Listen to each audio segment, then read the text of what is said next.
Hello, and welcome to the third Optimism Quarterly webinar with Token Relations. I am Jacqueline Melnick, the co-founder of Token Relations, and joining me today for a fireside discussion is Sam Mickingvale, the head of product at OP Labs. Sam, how are you? Hey, Jacqueline. I'm great. Excited to be here and chat about what we're up to over at OP Labs. 100%. I'm sure there is a lot going on over there. But I guess to start off, before we get into everything, for those who may be new, the Optimism Superchain ecosystem is a network of L2s built on the OP stack. And today we're going to be exploring how Optimism is evolving its product roadmap, including native interop, Superchain ERC20, Ethereum's upcoming Pectra upgrade. I think I said that correct, including blob increases and 7702 block times, and more. If you don't understand what we're talking about, Sam and I will break it down. We'll also be opening up for Q&A at the end of the session. So if you have questions, drop them in the chat and we'll do our best to answer them. Sam, starting off with the Optimism 2025 roadmap. Given your role at OP Labs, what are some of the major product upgrades that you're looking to deliver this year? Yeah, excited to jump into this. First, let me just frame how we think about our product at a really high level, and then we'll dive into some of the specifics that we're super excited about for 2025. Optimism's product is the Superchain. You already talked a little bit about this, Jacqueline. And that might be a little confusing because the thing that we, write code in, kind of the way that we talk to people that are our customers, the thing we sell to them is the OP stack. Or the thing that we sort of facilitate for them is the open source OP stack, which helps folks run L2s. But really, we think of our product as the Superchain. And the reason for that is because that is where all the value that sort of goes to Ethereum via helping to scale Ethereum, all the value that comes back to Optimism, all the value that goes to our chain operators, really like comes to its fullest or something like that. Like that's where it's all of that value is realized to the maximum extent. So all of our product framings have to do with the Superchain, even though where we actually write code is the OP stack. So with that sort of disclaimer out there, there's three things, really four things that we're trying to do for the Superchain in 2025. The first is we have to make it the Superchain. Today, these L2s are not interconnected. We have to ship interop. This is our highest priority. If we do anything in 2025, it's going to be ship interop and hopefully make it as impactful and as wonderful for Ethereum as we hope it can be.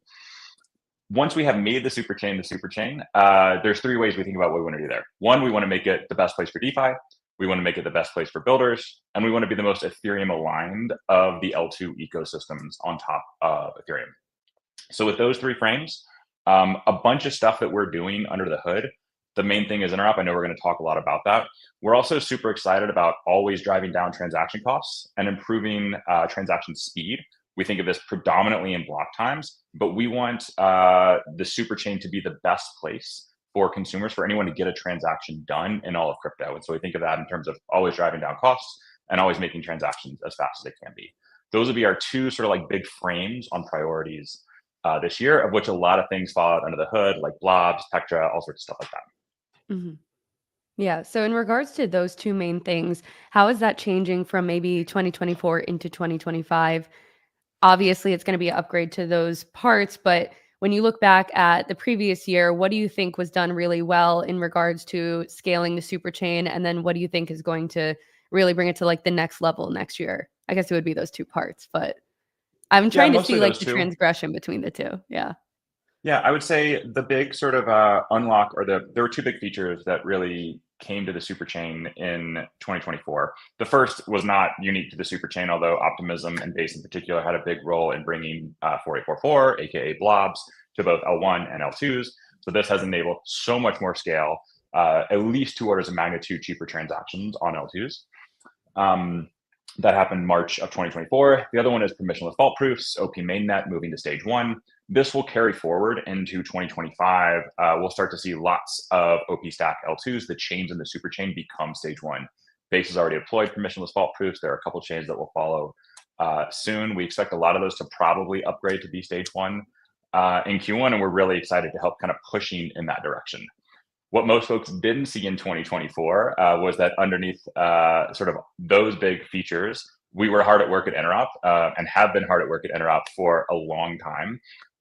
The Optimism and Superchain vision has always included that. Again, Superchain is an interconnected network of chains. It's not the case today. And so interop will be the first really big thing that happens in terms of like flagship feature ships from Optimism this year. On the Mhm. side, I think we're getting much better at sort of understanding how good the UX for both app developers and consumers is on the super chain, figuring out what the right benchmarks, targets, sort of North Stars are for us there, and pushing in that direction. So scaling blobs is one way to keep transactions cheap. Block times, flash blocks, we might have talked about a little bit. Another way to just increase transaction speed or sort of latency from a consumer's perspective. Mhm. In regards to interop, could you explain what the native OP stack interoperability means and how it works in regards to where we are today and where we're going to go? Yeah, so the main thing we mean when we say native OP stack interop is we mean that the code to enable interop, aka like message passing or like I want to do something on this chain and on that chain, natively lives in the OP stack. To maybe make this more real, like let's use another example. What is non-native interop? Non-native interop would be a bridge like across layer 0 wormhole. The code and systems for those bridges have to exist outside of the blockchains they're connecting because they're just totally separate things. We're in this really fortunate position, and all the L2 stacks are, where if we're trying to connect two superchain L2s, that is OP stack code running on both sides. And so we can go Mhm. much sort of like further down in the stack and actually do the code to connect those via message passing there. So it's like natively in the stack, so to speak, versus a third party thing that is working in its own in its own ways to connect to disparate blockchains. Does Mhm. that sort of make sense? Yeah, for sure. And then in regards to bridging solutions, then would there no longer be a need within the superchain?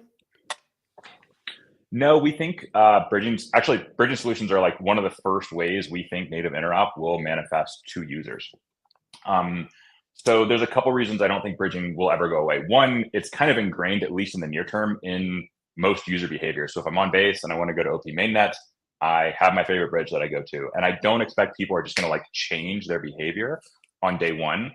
I also don't expect that like wallets or other apps are going to readily adopt native interop on day one either. It's going to take some time, and so folks will still go to bridges. What's Mhm. really cool though is we're already chatting with all the bridges I just mentioned and many more, and all of them get to sort of adopt and get supercharged, so to speak, within the super chain by leveraging native interop. So what that means is if I typically use across or layer 0, and I happen to be going between two superchain L2s, that bridging experience is suddenly going to be basically free and one block. It's going to effectively feel instant. If I'm using across, or I guess a better example in this case would be if I'm using layer 0 wormhole to go to Solana, while that interface is still going to be the exact same for me, I'm now going to pay a much higher cost because that bridge is not going to take advantage of native interop anymore to move my assets over there. So bridges definitely are not going to go away right away. They will get much, much better within the super chain.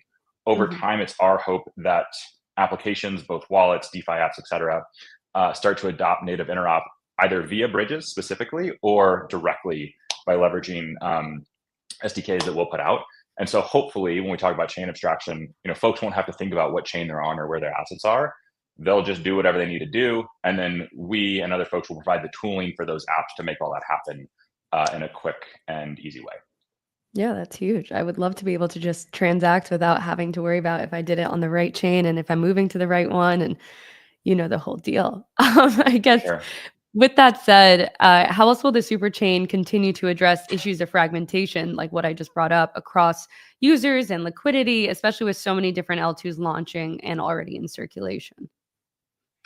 Yeah, I think we can just kind of extend the example that we were just using with bridges. The main way that Mhm. we want to think about decreasing fragmentation is by shipping our version of interop, so to speak, using shared standards across Ethereum.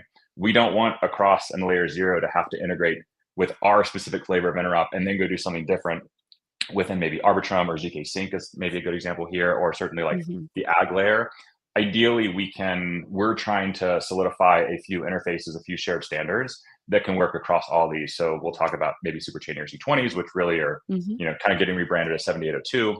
That's one example of how we're trying to work via interfaces that can work across all of Ethereum and not just be specific to the superchain.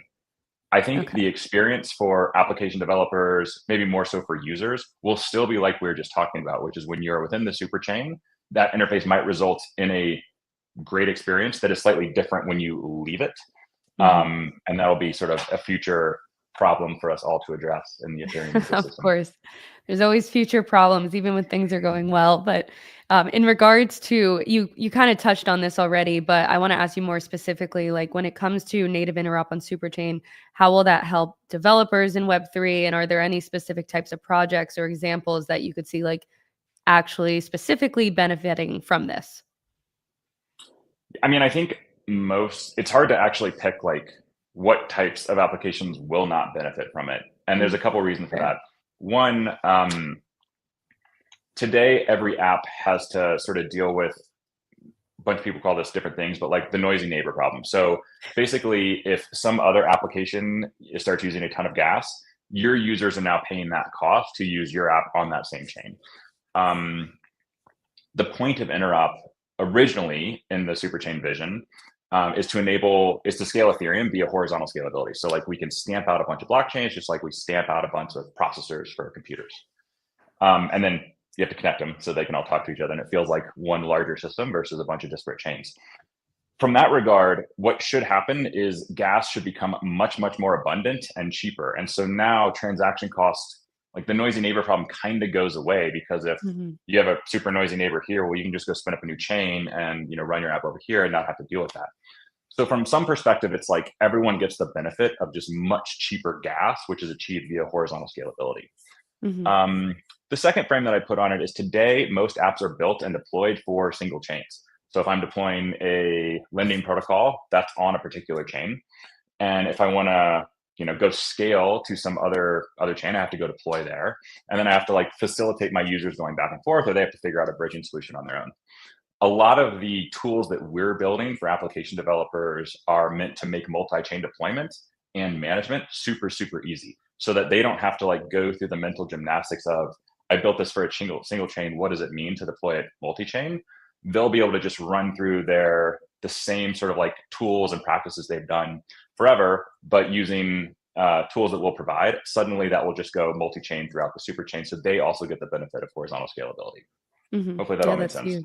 For sure. In regards to the cheaper gas aspect that you brought up, how much cheaper do you think it will be compared to today? And like by what percentage, what time frame?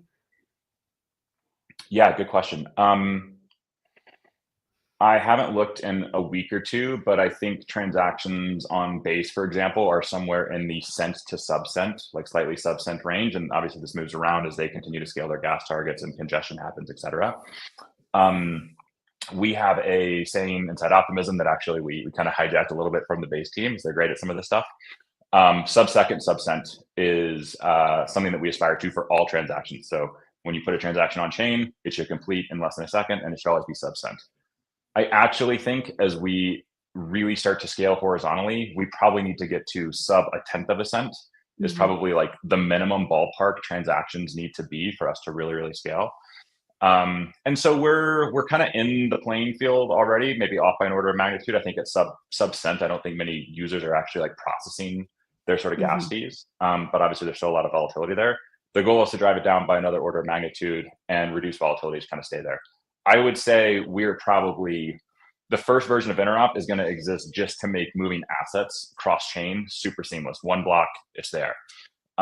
It will take us a little bit of time to move from solving that problem to like full horizontal scalability. So I would say that's probably more, 1 to 2 years out, where we can like feel very confident that we can always drive down gas costs. Obviously, some of this comes back to like L1DA as well and how blobs scale there. Yeah, I think like the lower it gets on that sub-cent, sub-cent level, the more accessible it becomes, and like less concerned, if at all, people are when it comes to, transferring assets and things like that. It's super Totally. huge. So that makes a lot of sense. I also wanted to talk about Superchain ERC20. You brought it up already, and I talked about it a tiny bit in the intro, but essentially it facilitates secure token transfers between chains in the Superchain network, and it's through the native burning and minting, which, Sam, I'm sure you already know this, and you could probably explain it way better than I can. But it's also an implementation of the ERC 7802 token standard. Aside from the obvious of like making token transfers better, why do you think this is a better thing overall for product development within the superchain and then the broader Ethereum ecosystem? Yeah, today ERC20s basically exist on a single chain. There's one contract that manages which addresses own those tokens on a single chain. And to move those outside, there are ways that we move those tokens around in the Ethereum ecosystem. Um, L2s is like a very common pattern. You deploy a contract on L1 or ERC20 on L1, and you can move those into L2s. But native L2s right now don't have ways. So a contract split on base doesn't have a great way to move to Optimism without some sort of wrapper in there. We want ERC20s to be native across the superchain and actually across all of Ethereum. And that's what ERC 7802 is really meant to be. It is just like a very minimal standard for enabling cross-chain token movements. For now, at least from our perspective, within chains in the superchain, but eventually, hopefully, across all of Ethereum. Native assets have a ton of benefit over wrappers. It doesn't fragment liquidity. You don't have to have all these various append and prepend letters to all of your tickers everywhere as you move stuff around. And so we think that's just going to be a way better experience for users to understand what's going on, but as well as app developers to manage their tokens across a much larger swath of chains. Mm-hmm. And what is the timeline for rolling out Superchain ERC20? Like, is it going to be done in segments or it's like all at once? People are deploying them today. Yeah. Actually, we've seen a large uptick, I think, in 2025 already of new Superchain ERC20s or ERC 7802 deployments on chains in the Superchain. Today, 7802 deployments function just like ERC20 deployments in the superchain. When we enable interop and sort of flip that switch, then the magic is that those will immediately be interoperable across all of the superchain, and we'll be able to move around natively versus just a standard ERC20 token, which will still have to move around via wrappers and stuff like that. Mm-hmm. Okay. In regards to wrappers, how do you think the Superchain ERC20 can improve efficiency compared to like the current bridging or wrapping approaches? I think you might have touched on this a little bit, but I guess when do you think we'll see like actual quantitative growth from this integration on that? Yeah, good question. Well, so one, we are hard at work trying to convince everyone who's going to deploy a token on any superchain chain today that they should use 7802 so they get the benefit of interop as soon as it ships.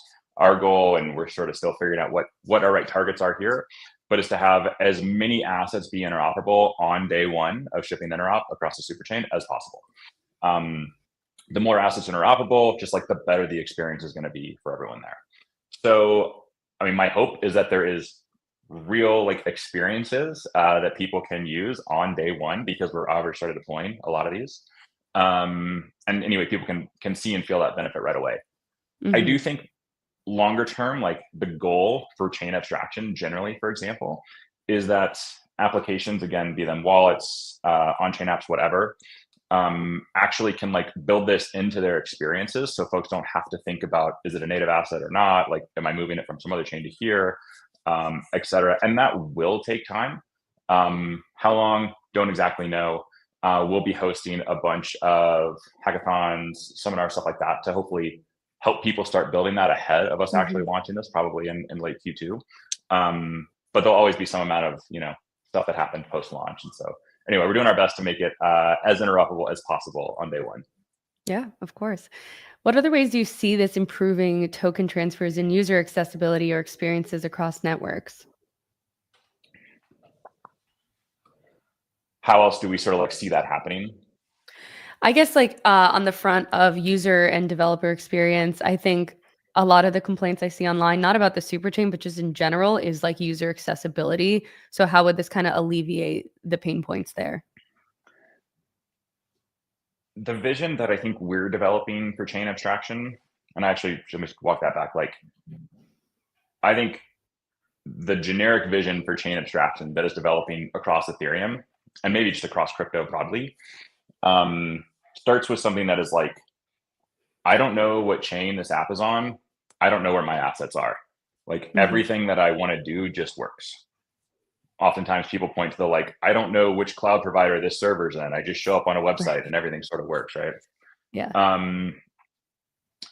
That is we want to help enable those sorts of experiences. And so right now, the point where we have leverage is within the superchain, built around the OP stack. And so we're going to provide tooling for app developers, again, be them wallets, apps, whatever, to actually build and bring those experiences to users. And we're hopefully going to do it via shared standards. So again, like these things don't just work in the superchain, they work across Ethereum. I don't know if I'm answering your question directly, but like in general, we're going to try to start contributing to broader conversations around chain abstraction, and then showing how, at least in our little pocket of Ethereum where we can work, how we can work towards that vision.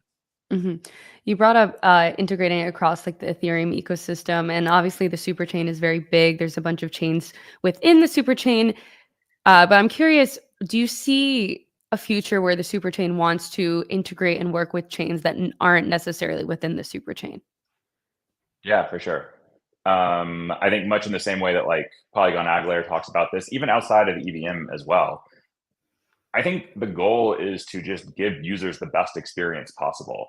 And building it, like, it's very rare that people only want to do something that exists on one chain in crypto. Typically, if like you're into crypto, you're into many different things across many different chains. I think it's kind of silly to think that folks are only going to have one chain that they ever want to interact on, keep everything on, etc. Again, no one like uses one social network, uses one website, uses one cloud provider. People are all sort of multi everything. And so, yeah, I mean, if I think about just like making the superchain the best place for DeFi, the best place for builders, that as you sort of like run through what all that means, that necessarily means connecting into other vibrant ecosystems, whether they're on top of the EVM or even outside of it, like Solana. So for sure, we have to facilitate those connections and do our best to make it all as seamless and as attractive as possible.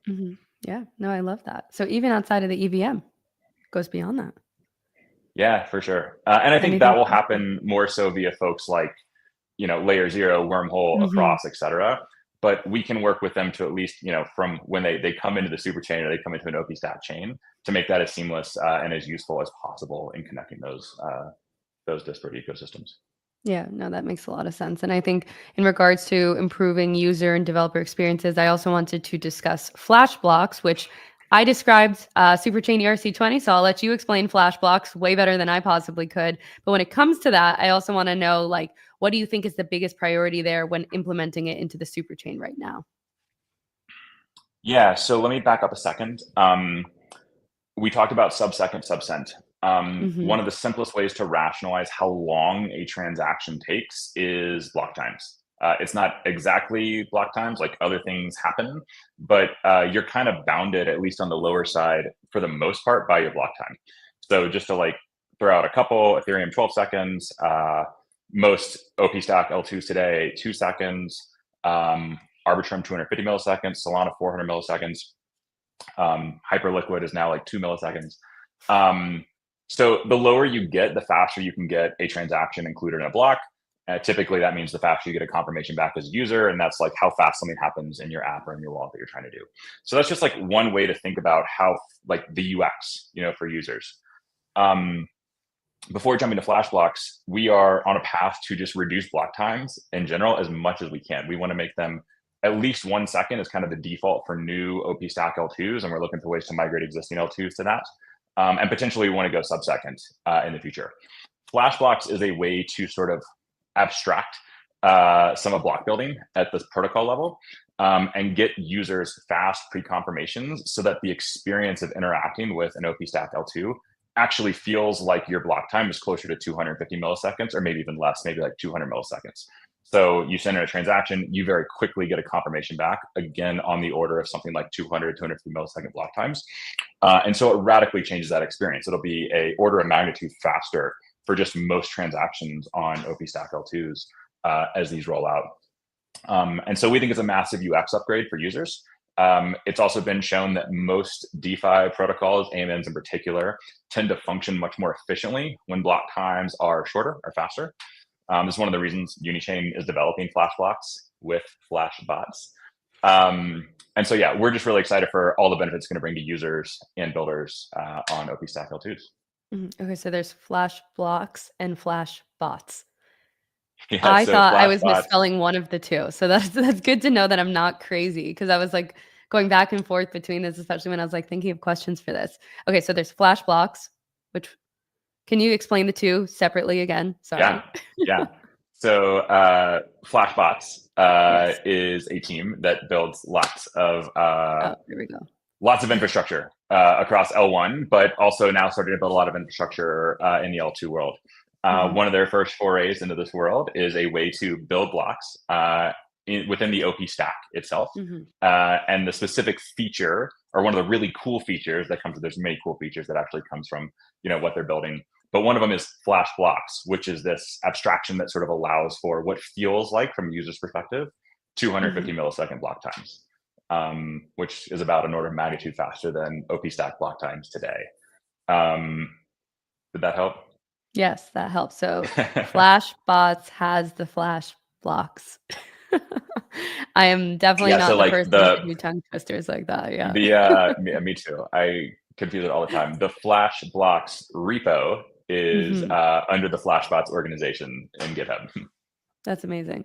Definitely good alliteration on their part, but now we know. Now we know. It's all clear now. Okay, so in regards to that, how have projects or dexes, I know Uniswap has been circulating around in this, for example, benefited from this technology? Yeah, so it is still in the process of coming to production. So Unichain talked a little bit about this in their white paper. They've been collaborating very closely with the Flashbots team to develop all Right. this. Hmm. It's first going to come to market on Unichain's experimental testnet, which I don't believe is actually public yet, but I expect will be probably sometime very soon. From there, it'll roll out to Unichain, and then sort of post rolling out to Unichain, we expect it to roll out to other chains in the super chain and just OP Stack L2s generally. So I think that from a user perspective, when can you experience much faster block times on OP Stack L2s or maybe Unichain specifically? For Unichain, it's probably, I don't know, I don't put like dates around their timings, but it will move from their experimental testnet to their mainnet. And then from there, it'll move to other chains. So in the next couple of weeks to months, we expect users to experience this 10x faster experience on most chains in the superchain. That's huge. Yeah. I mean, I was going to ask, how do you think this will improve performance on OP mainnet and other chains within the superchain ecosystem? But I think, speed speaks for itself, essentially. But is there any other elements that maybe we're missing here that you think will really help like accelerate these ecosystems once it comes to mainnet? Yeah, I tend to think of it just all. I think all of this comes down to two things. Like, what is the user experience? Is the user experience great? People all the time say like Solana is just a better user experience. That should not be the case in a post Flashblocks world, at least from a Hmm. latency perspective. I think we still have work to do to make sure transactions in the super chain stay super cheap. We could just say transactions across L2s generally stay super cheap. Um, but it should not be the case that like any other ecosystem is a markedly better UX anymore, because we'll have brought latency down so much. So users will get this way better experience, and then DeFi builders as well. Again, most DeFi protocols just seem to be way, way, way more efficient with faster block times. It gives Hmm. them less time to diverge from like prices in a centralized exchange, for example. And so the more we can drive that down, the more efficient DeFi protocols get. I'm sure there's a lot of just benefits from a builder's perspective there that I couldn't quite articulate, but that just makes their lives a lot easier. So I think those will be the two tangible ways it starts to improve things. Yeah, no, that makes a lot of sense. And then I wanted to talk more about Ethereum's Pectra upgrade, which is scheduled to start rolling out this year. Essentially, it's bringing improvements like account abstraction, reduced data storage, and faster smart contract execution to the broader ecosystem. In regards to Optimism and the superchain, how are you preparing internally for this upgrade? Yeah, excited to chat about Pectra. There's two things in Pectra that we're super excited about. One is just scaling blobs. I think right now the target's going to move from 3 to 6, although there's kind of ongoing discussion around that. But just really excited for more DA throughput and capacity on L1. We've been at congestion now for a while, and this Hmm. is pre a lot of scaling plans that a lot of L2s have. So that'll be a big unlock for L2s. The second is, 7702, which brings account abstractions to EOA. So we've had account abstraction for a while now. Hmm. It's been via smart contract wallets. The vast majority of users, assets, wallets within the EVM today are still EOAs. So now we'll get a lot of the benefits of account abstraction for EOAs. So the way we're preparing for this is we want to enable that functionality on OP Stack L2s as soon as it goes live on L1. So we will be looking to bring 7702 to everyone building on OP Stack L2s as soon as we can post Pectra. Yeah, I feel like account abstraction was a really big theme in 2024, especially within the Ethereum ecosystem. How do you think this will kind of evolve or change it this year? Yeah, I think that the challenge with it has been everyone that's wanted to leverage account abstraction has had to create new wallets because if you had a Right. wallet with assets in it that was older than 2 years, EOAs couldn't take advantage of this. You had to move your assets somewhere else, create a new wallet.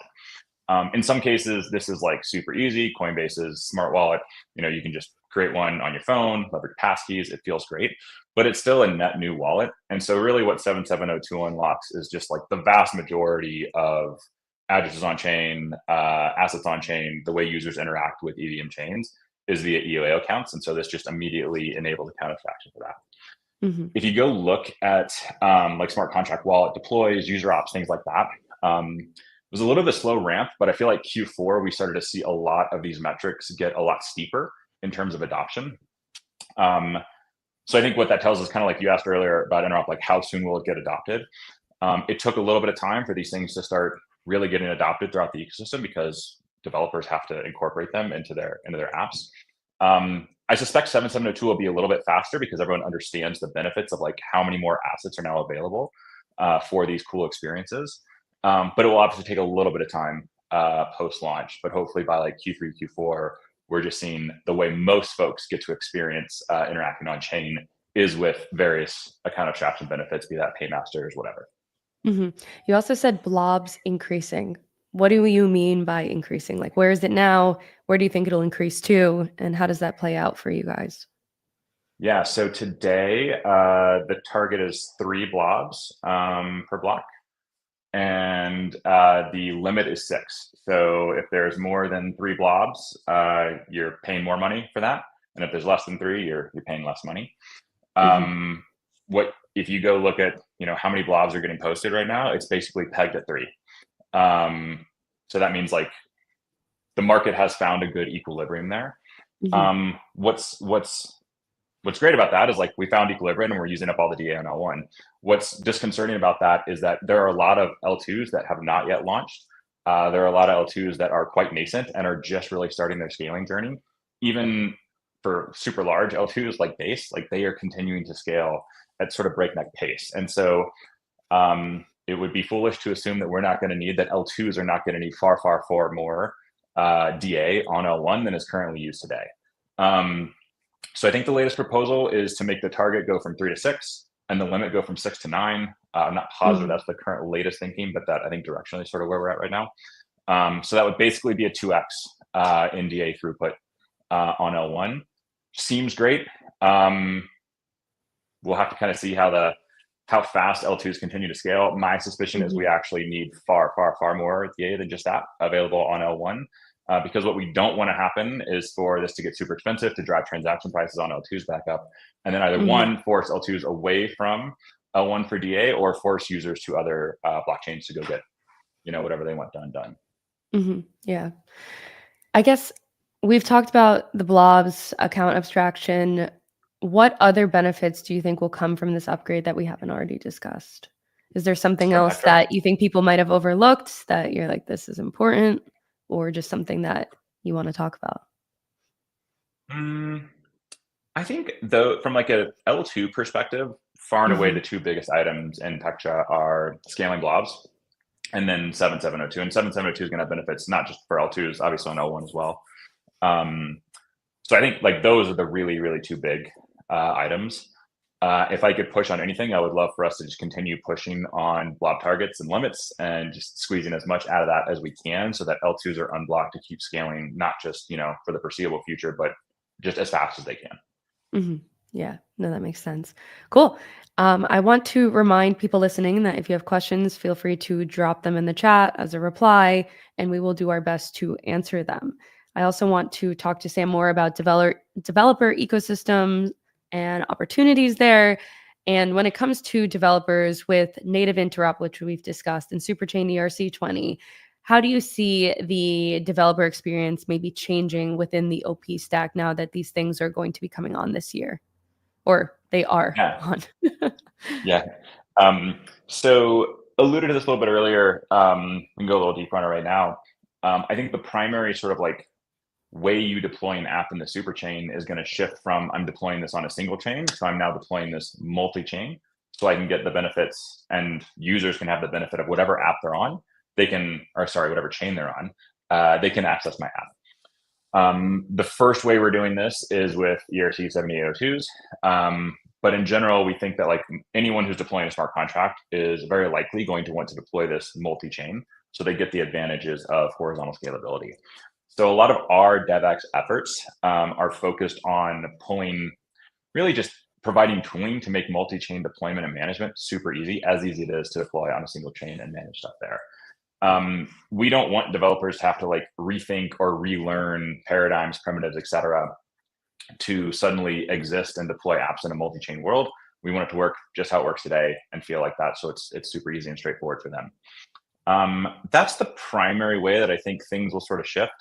In general, we have some tooling right now called SuperSim, which is a way to sort of emulate interop, so to speak, and actually play around with message passing between chains, so you can actually get stuff done on various chains with using the same interfaces that'll exist for interop when it goes live.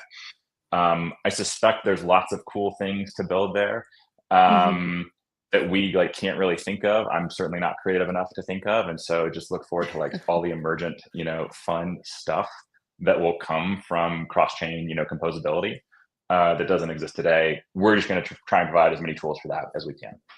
Yeah.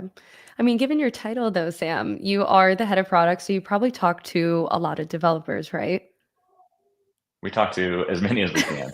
Of course. So, based on those conversations you've had with developers last year, even into, the first couple days of 2025, what is the elements, tools that they want more of? And then on the other side, what is something that they really want less of, or maybe things that they want made easier? I think maybe easier we've talked about. So, what do they want more of that the super chain's hoping to capitalize on this year?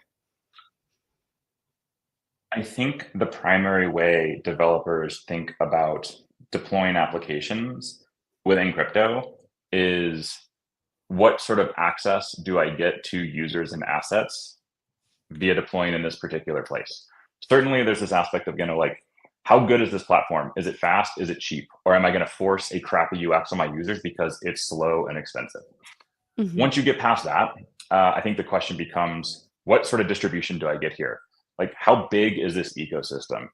And Interop is trying to be an answer to Ethereum and the EVM, I guess in particular, not scaling beyond single chains. To suddenly, like, we don't want developers that are deploying to any EVM chain to have to think about like, where are the most users and assets? Instead, they should just think about, I'm deploying on Ethereum, and I get Mhm. access to everyone here, versus having to have any mental overhead of like, do I have to, control C, control V these deployments across all these other chains? Do I have to Right. like give my users instructions on how to move stuff around, whatever? Because chains exist today, like they don't scale infinitely, and there's only so much assets. Like this has to be the primary, one of the top things developers worry about. You can't deploy to an empty chain. Like it's obviously not going to work. Right. And so what we're trying, like the thing we're trying to do for developers is say, you don't have to worry about this anymore, because by deploying using these tools in the super chain, you're going to deploy across many chains, which gives you access to just like a much, much greater set of users and assets than if you were Mhm. deployed to any one chain. So Mhm. it's not necessarily like a tool in particular that I think folks are asking for. We're just trying to say, all the restrictions that have been in place previously no longer exist because of this horizontal scalability feature that we're bringing. And now you can just focus much, much more on your experience versus like how you deploy this and get this in the hands of users. Yeah, I think that's extremely valuable because I feel like for a lot of developers, like the first step, even before building, is deciding where to build. And to your point, exactly, if they had the option to just be able to build and it's accessible across the Ethereum ecosystem, I think that would be kind of a easy no-brainer for those who want to be in the Ethereum or like a EVM compatible space, right? Totally. Even once you Yeah. decide to build on an EVM chain, you still have the question of like, okay, which chain or chains am I deploying to? That is Hmm. like the order of operations, to your point of like what you think about first as a developer building. And so Yeah. hopefully not just us, but everyone working on Interop across Ethereum is just going to remove that thought from developers' heads and let them get on with the rest of their work. Hmm. Can they ever remove a chain? I don't know why they'd want to, but can they?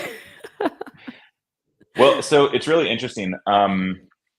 The way like 7802 works, or the way that we're suggesting it work across the superchain, is that anyone can sort of permissionally deploy these contracts across as many chains as they Hmm. want. And the point is specifically that, like, we don't want to burden developers with having to keep track, like, oh, there's a new chain in the super chain, I need to go deploy this over Hmm. here. Instead, if we make that permissionless, it'll just happen as people have needs for it. Um, so in some sense, like, the breadth of your app's reach is a little bit outside of your hands.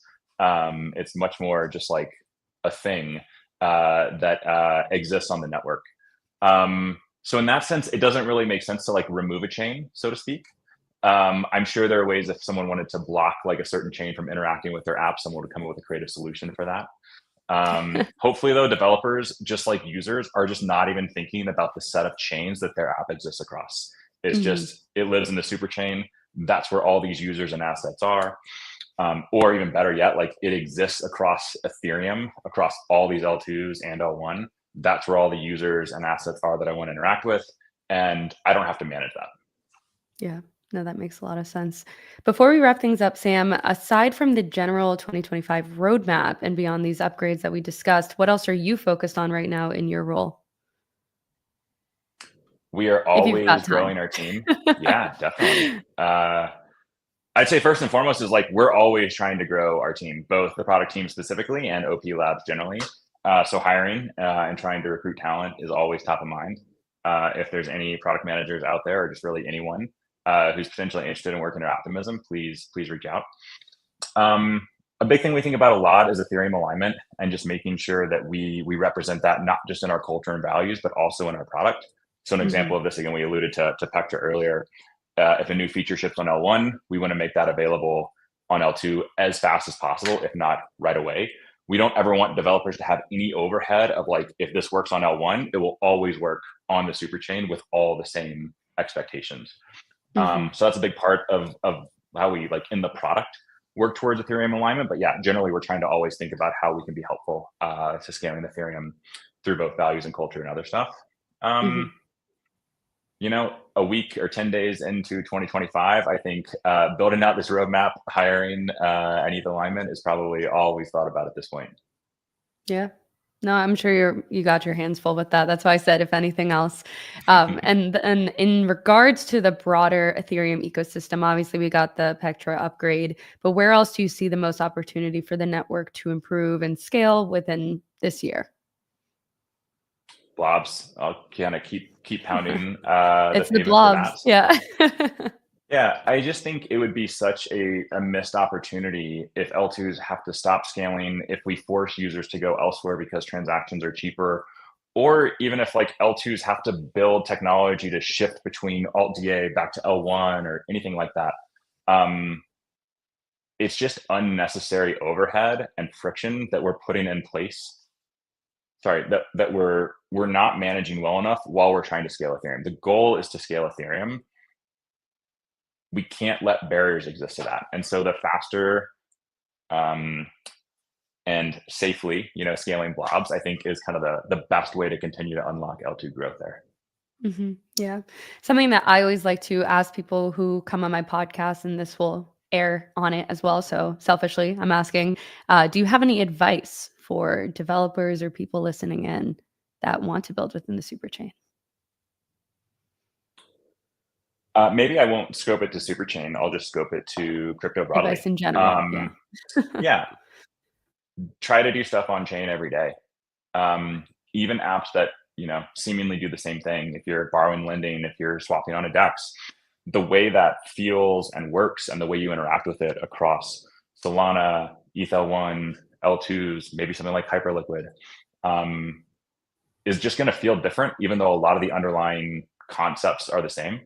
And there's always a lot to learn there. I mean, one of the best things about these disparate ecosystems is that everyone's building apps that kind of do the same stuff, but get to exist in their own context.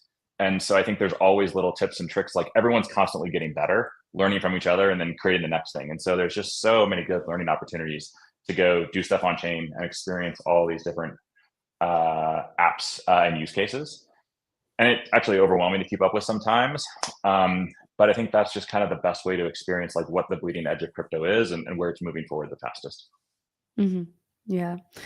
To wrap things up, I wanted to get to a few questions that we got sent in. One of them, I think it's a tough one, but developer or community, which is OP more interested in? Good question. I think the answer is both. It's a cop-out answer. I think different people at Optimism are probably focused on different things. Right.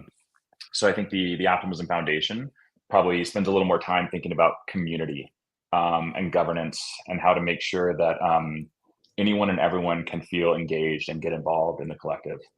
At OP Labs, we think a little more about builders. We're writing software and shipping code. And a lot of the ways we think of like who our customers are, they're obviously people that operate L2s, but it's also people building on those L2s. We want to give them, all these things we talked about, faster block times, super cheap transactions. I don't think we prioritize one over the other. I think just different people have different focus areas. Yeah, I agree with that. And I also think both would be my answer too if I had to answer that. Will Unichain verification network be brought into the broader superchain like Flashblocks is? Great question. So in general, this is not necessarily up to us. This is up to chain operators if they want to emulate something like the Unichain verification network. My sense is like Flashblocks, a lot of people are going to see a lot of benefits to it and are going to want to take bits and pieces from it and potentially deploy that for their own chain or their own apps even. All of that is open source software. I know the Uniswap team, the Unichain team has tweeted about this quite a bit. And so, yeah, we look forward to people continuing to build on the OP stack and then other folks taking advantage of that. Yeah, amazing. All right. Thank you so much, Sam, for sharing all your insights today on Optimism's 2025 product roadmap and more. And thank you to everyone for listening in. Looking forward to talking with the team again next quarter. Thanks, Jacqueline. Thanks.